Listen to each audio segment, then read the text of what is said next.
Hello बच्चों, आज मैं आप लोग के लिए इलेक्ट्रोस्टैटिक का इलेक्ट्रिक फील्ड का नेक्स्ट टॉपिक लाई हूँ। हम इलेक्ट्रिक फील्ड ही पढ़ रहे हैं इस वक्त। देखो, हमने फाइंड किया है बेसिक सोर्स चार्ज से टेस्ट चार्ज तक की इलेक्ट्रिक फील्ड को हमने फाइंड किया है।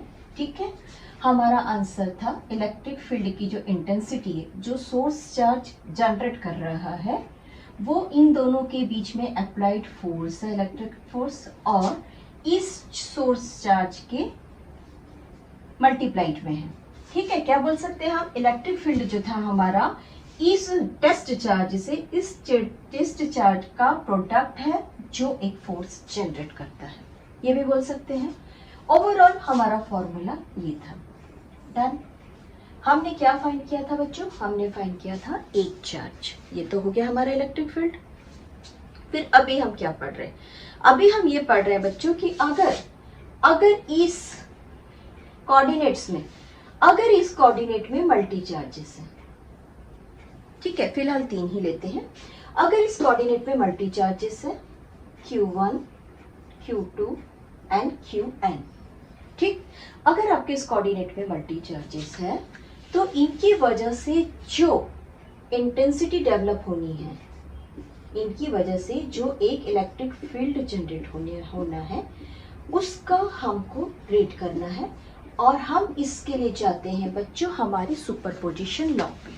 हमारा सुपरपोजिशन लॉ क्या बोलता है बच्चों, हमारा सुपरपोजिशन लॉ बोलता है कि अगर मल्टी पार्टिकल्स फोर्स जनरेट करते हैं तो वो उसका वेक्टर सम होता है। ये रहा हमारा सुपरपोजिशन लॉ फोर्स का, कोलम्ब लॉ के according to.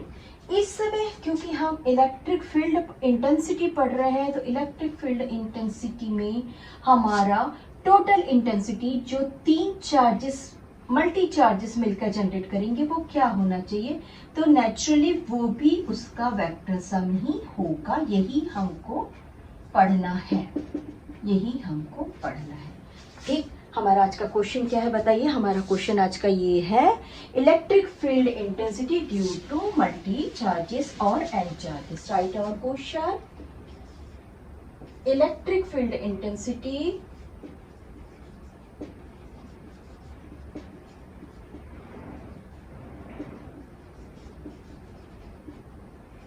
Due to N charges. ठीक, फर्स्ट ऑफ ऑल हम जब एन चार्जेस पढ़ रहे हैं तो मैं थोड़ा सा 2 चार्जेस लेके आप लोग का एक छोटा सा प्रिंसिपल बता देती हूँ या डाउट्स क्लियर कर देती हूँ कि मेरे पास एक चार्ज Q1 मैंने यहाँ पे ले लिया, Q2 ले लिया। रिमेंबर, मैं एक सिंगल फील्ड फाइंड कर रही हूँ दोनों के लिए, इसलिए मैं अपना कोऑर्डिनेट छोड़ूंगी नहीं। तो मैंने अपना कोऑर्डिनेट भी ले लिया। मैंने फर्स्ट ऑफ ऑल अपना Q1 चार्ज को ढूंढ के निकाला। मैं एक काम करती हूँ बच्चों, मुझे लिखने में आसानी होगा इलेक्ट्रिक फील्ड, इसलिए मैं इसको लेती हूँ Q1 और इसको लेती हूँ Q2। ठीक है, कोई बात नहीं, आप लोग ऊपर नीचे भी लिख सकते हैं, मैं भी कर सकती हूँ। चलिए वही कर लेते हैं, 1 और 2 लिखते हैं। ठीक, मेरा जो सेंटर ओरिजिन था वहां से मेरे इस चार्ज का डिस्टेंस था, पोजीशन था R1 और इसका पोजीशन था मेरा R2। First step. अब इन दोनों ने मिलकर जो इंटेंसिटी जिस पॉइंट पे जनरेट की, उस पॉइंट को मैंने P ले लिया। मैंने एक पॉइंट P ले लिया जहां पर, क्योंकि मेरे Q1 और Q2 दोनों पॉजिटिव थे, तो ये आउटवर्ड कहना चाहिए, बाहर जाके रिपेल अपोजिट में जाके आउटवर्ड जाके intensity develop, electric field intensity develop करेंगे। तो मेरे P पॉइंट पर मुझे इलेक्ट्रिक फील्ड इंटेंसिटी मिलना चाहिए। ठीक है, बट मेरे P पॉइंट पर इस वक्त मैं इसको ओरिजिन से चालू किया तो ये मुझको मिल जाता है resultant vector R1 plus R2। अब मेरा Q1 जो इलेक्ट्रिक इंटेंसिटी जनरेट कर रहा है वो ऐसा रहेगा। ठीक, और इलेक्ट्रिक इंटेंसिटी का मेरा जो वेक्टर सम रहेगा वो रहेगा सुपरपोजिशन लॉ से E1 E2, ये रहेगा मेरा electric intensity area.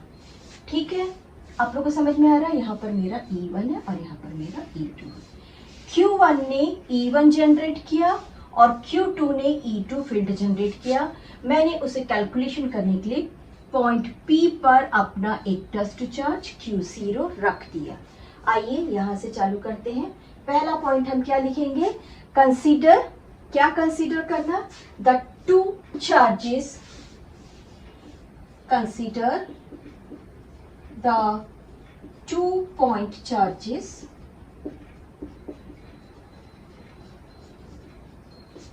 Q1 Q2।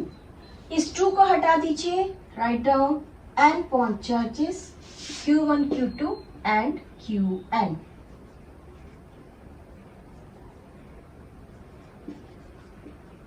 ठीक, in the free space। ठीक, क्लियर। अब ये जो इंटेंसिटी जनरेट करेंगे, ये जो इंटेंसिटी जनरेट करेंगे वो कहां करेंगे, पॉइंट P पे। मैं भी लिख देती हूं यहीं पे, there is a point P, हाँ, there is a point P, there is a point charge, test charge।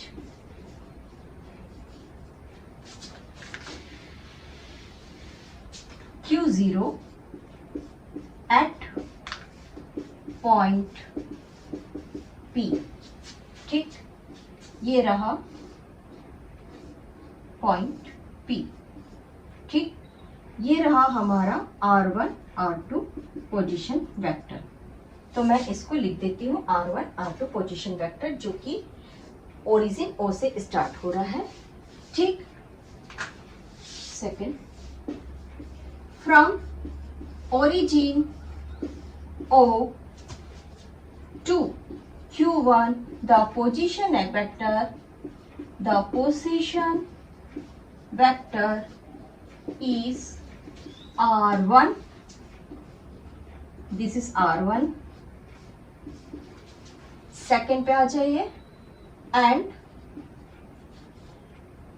O2 Q2 the position vector is R2 and O means origin, O2 Qn is position vector Rn। हमने लिख लिया। ठीक, अब बच्चों मुझे यहां से इतना तो पढ़ना था, सो मैंने पढ़ लिया। अब मुझे लिखना है R1 R2, जिसको भी लिखना है 1 2 आप लिख लीजिए। ठीक है, मुझे पढ़ना है Q से लेके P तक की। मुझे तो कैलकुलेशन इसको करना है, क्योंकि जनरेट तो यही कर रहा है।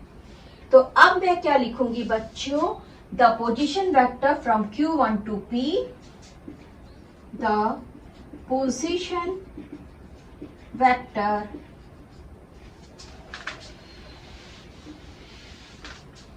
From Q1 to point P is R1 P and Q2 to P is R2 P and from Qn to P equals to Rn P। Done. Position vector से लेके जो कुछ भी लिखना था हमने लिख दिया। अब हमारा डेरिवेशन चालू होता है। ठीक है, क्या करना है, यहाँ तक तो हम आ गए। हमने P बता दिया, ये बता दिया, वो बता दिया। एक पॉइंट और लिख लो, डन नहीं हुआ, सॉरी। चलिए आ जाइए, S Q1 Q2 and our Qn are positive charges, they generate the electric field determine onwards it। क्या बोलना चाहिए, they generate, ठीक है, they generate electric field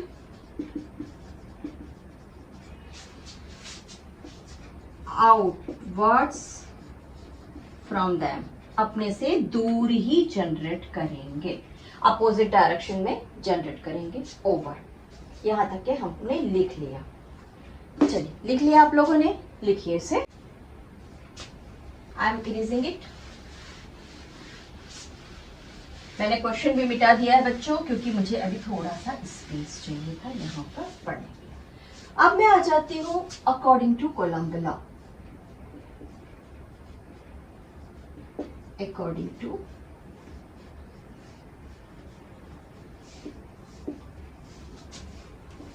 coulomb ने हमको इलेक्ट्रोस्टैटिक फोर्स बताया है।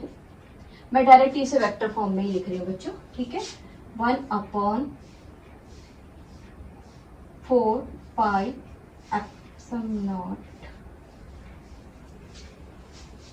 मल्टीप्लाई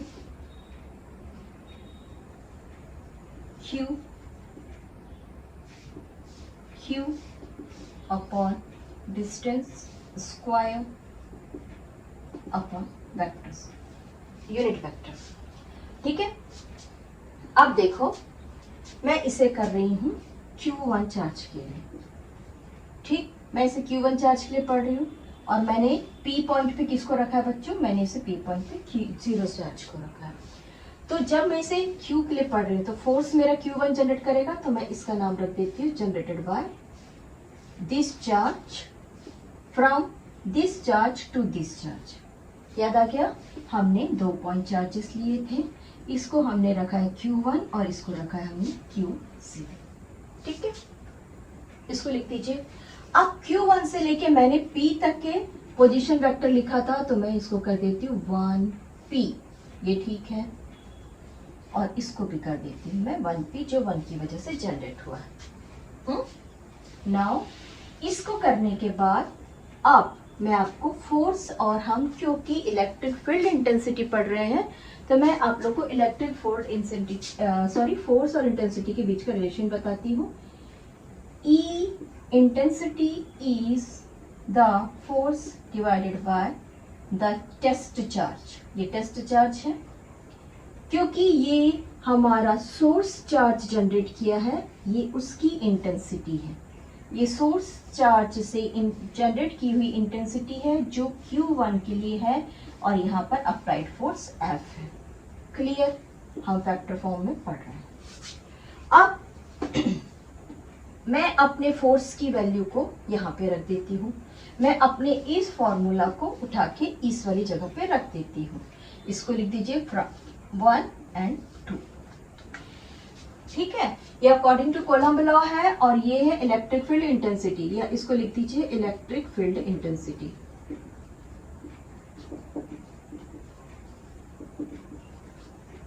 ठीक, अब इस जगह पे नंबर 2 में नंबर 1 रख देते हैं। Put the value of F, या take the value of F on, क्या बोलना चाहिए, इक्वेशन 2, ठीक है। हम अपनी इंटेंसिटी का इक्वेशन अब चेंज कर रहे हैं। F की जगह आ गया बच्चों हमारा 1/4 pi epsilon not multiplied Q1 Q0 upon Q0, and ये इसके साथ में जो R था R1P square, R1P unit vector, और ये वाला Q0 चार्ज। Q0 से Q0 कैंसिल हो गया, ठीक है। हमारे पास क्या बच गया, हमारे पास बच गया बच्चों 1/4 pi not multiplied Q1 upon R1P vector, और ये रहा यूनिट वेक्टर 1P का, ठीक। यहां पर एक चीज लिख लीजिए, दिस इज द डायरेक्शन। किस चीज का डायरेक्शन देख रहे हैं बेटा हम बच्चों, हम किस चीज का डायरेक्शन देख रहे हैं, डायरेक्शन फॉर ई फील्ड, जो अभी हम यूज कर रहे हैं, पोजीशन वेक्टर में यूनिट वेक्टर जो है वो हमको डायरेक्शन बताता है, तो इस समय वो Q1 का हमको डायरेक्शन बता रहा है। किस जगह के लिए? इलेक्ट्रिक इंटेंसिटी के लिए। ठीक है, ये हमारा E1 फाइंड कर लिया हमने Q1 चार्ज के लिए। तो अब हम सेम टू सेम E2 भी फाइंड कर लेते हैं। आ जाइए, सेम लिख दीजिए बच्चों, E2 फाइंड कर रहे हैं हम। E2 equals to 1/4 pi multiplied, यहाँ पे Q1 था तो अब यहाँ पे आ गया Q2, यहाँ पे पोजीशन वेक्टर R1 का था, यहाँ पे पोजीशन वेक्टर हो गया R2 का, और ये रहा मेरा यूनिट वेक्टर 2p का। ठीक, मैं थोड़ा सा जिस चीज की जरूरत नहीं है उसको हटा रही हूँ। ठीक है, अब ये था मेरा डायग्राम। Q1 ने इस डायरेक्शन में इलेक्ट्रिक फील्ड E1 जनरेट किया और Q2 ने इस डायरेक्शन में E2 इलेक्ट्रिक फील्ड जनरेट किया। ये था मेरा resultant vector R1 plus R2 position vector, और ये था मेरा resultant E1 plus E2 vector. ठीक है, मुझे अब इसको फाइंड करना है, तो मैं लिख देती हूँ by the superposition law vector sum of the electric field. ठीक है, राइट डाउन बच्चों, by the superposition law, principle एक ही बात है, principle vector sum of electric field. ठीक है, तो हमारे पास आ गया बच्चों E equals to E1 plus E2। अब E1 और E2 में हम रख देते हैं इसकी वैल्यूज। हमको याद है, हम पढ़ रहे हैं E1 1/4 pi multiplied by Q1 upon position vector R1p, और ये रहा मेरा unit vector 1p, plus 1/4 pi not multiplied Q2 charges, and ये रहा R2p, ये रहा मेरा यूनिट डायरेक्शन वेक्टर 2 है तो 2p, ये रहा मेरा यूनिट डायरेक्शन वेक्टर। मैंने इसे फाइंड कर दिया। ठीक, आपने अभी क्या फाइंड किए? आपने अभी ये फाइंड किए बच्चों कि यहाँ पे Q1 था और यहाँ पे Q2 था, दोनों भी जहाँ पे थे उन दोनों ने जो इलेक्ट्रिक फील्ड जनरेट किए थे, ये जो इलेक्ट्रिक फील्ड अपने अपोज में जनरेट किए थे, हमने उसकी इंटेंसिटी को फाइंड कर लिए। ये रहा E2 और E1 को इलेक्ट्रिक फील्ड इंटेंसिटी E। अब यहाँ पर क्या करते हैं बच्चों, हम ले लेते हैं E1 En। ठीक है, सेम टू सेम हम ले लेते हैं En। देखिए ये तो सेम रहेगा ना, 1/4 pi sine multiplied Q1 upon R1p multiplied our unit vector 1p plus 1/4 pi sum naught Q2 upon R2p, our unit vector R2p up to Q and charge upon 4 pi sin of naught Rn, n ले रहे हैं np and our unit vector Rnp। Vectors को vectors के जैसे दिखा दीजिए, that's all. यही हमको फाइंड करना था। अब ये तो हो गया। अब हम क्या करते हैं बच्चों, जब कोई चीज बहुत ज्यादा रहती है, ठीक है, जब कोई चीज बहुत ज्यादा रहती है तो हम उसको समेशन बना देते हैं। समेशन बनाने का मतलब है कि भाई मैं आपको एक रूल दे रहा हूँ, मैं एक आई दे रहा हूँ, आई की जगह में उठा के आप कुछ भी नंबर डाल दीजिए, 1 डाल दीजिए, 5 डाल दीजिए, 10 डाल दीजिए, 11 डाल दीजिए, और उसके बाद में उसको फाइंड करिए। तो आइए हम लिख देते हैं इसको summation of electric field. Summation of electric field equals to common था उसको कॉमन सबसे पहले मैं निकाल देती हूँ, 1/4 पाई सम नॉट डन। अब जो चीज मुझे लेना है, मुझे क्या लेना है बच्चों ये बताइए। ये तो मेरा समेशन का अपना साइन डाल दिया। समेशन का मतलब होता है लाके एक जगह पे रख देना और ये बताना कि इसकी जगह पे वैल्यू रख लो और इसको फाइंड कर लो। तो मैंने हम पोजीशन वेक्टर पढ़ रहे थे ना, तो हमको आर की वैल्यू ही चेंज करनी है, तो मैंने रख दिया आर की वैल्यू आई। ठीक है, आई कहाँ तक के रख दिया मैंने, इसे रख दिया एन तक के। ठीक, अब मुझे चार्जेस चाहिए। मेरी चार्जेस अगर i इक्वल्स टू 1 रखूंगी तो ये भी 1 हो जाएगा, ये भी 1 हो जाएगा। अब कौन बच गया बच्चों, Q के नीचे क्या था बताइए। हमारा फॉर्मूला ही था ना, हमको तो फॉर्मूला रखना पड़ेगा ना पोजीशन वेक्टर, तो रख देते हैं r का स्क्वायर, ये i है, दैट इज i।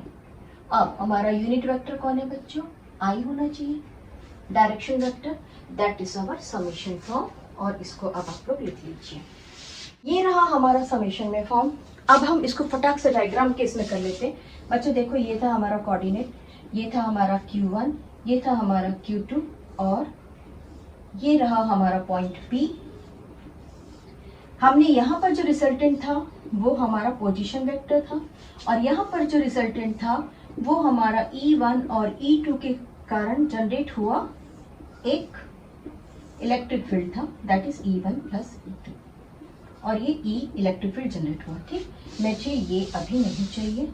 ठीक है, यहाँ पर मेरा Q1 था, यहाँ पर Q2 था, डन। अब मैं एक पॉइंट ले लेती हूँ बच्चों, यहाँ पर Q3। ठीक है, जब मेरा Q3 आएगा तो Q3 अपने अपोजिट में इलेक्ट्रिक फील्ड जनरेट करेगा, दैट इज E3। जब E3 जनरेट हुआ, जैसे ही E3 जनरेट हुआ तो E3 रिजल्टेंट वेक्टर किसके साथ बनाएगा, E1 प्लस E2 के साथ। तो ये रहा मेरा next resultant vector, E1 plus E2 plus E3। और जैसे ही मुझे QN के साथ बनाना था तो QN का मेरा कहाँ पे बनेगा बच्चों, EN बन गया। मैं इसे हटा देती हूँ। मुझे इस वक्त यहाँ पे ये वाला, इसका मीनिंग क्या था, E1 प्लस E2, इसका मीनिंग क्या था, E1 plus E2 plus E3। और अब जो मुझे मिल रहा है, वो इसका रिजल्टेंट वेक्टर है। ये वाला रिजल्टेंट वेक्टर जो बाहर निकल रहा है, ये क्या था बच्चों, यही था हमारा final E1 E2 E3 plus EN, that is our final resultant vector, या फिर बोल सकते हैं यहाँ पर हमारा फाइनल इंटेंसिटी पॉइंट जो हमने नोटिस किया, जो P की वजह से मिला हमको। P में हमारा एक टेस्ट चार्ज बैठा था Q0, जिसने इलेक्ट्रिक फील्ड इंटेंसिटी फाइंड की, जिसका कैलकुलेशन हमको फाइनल मिला, वो इस स्पॉट पे मिला।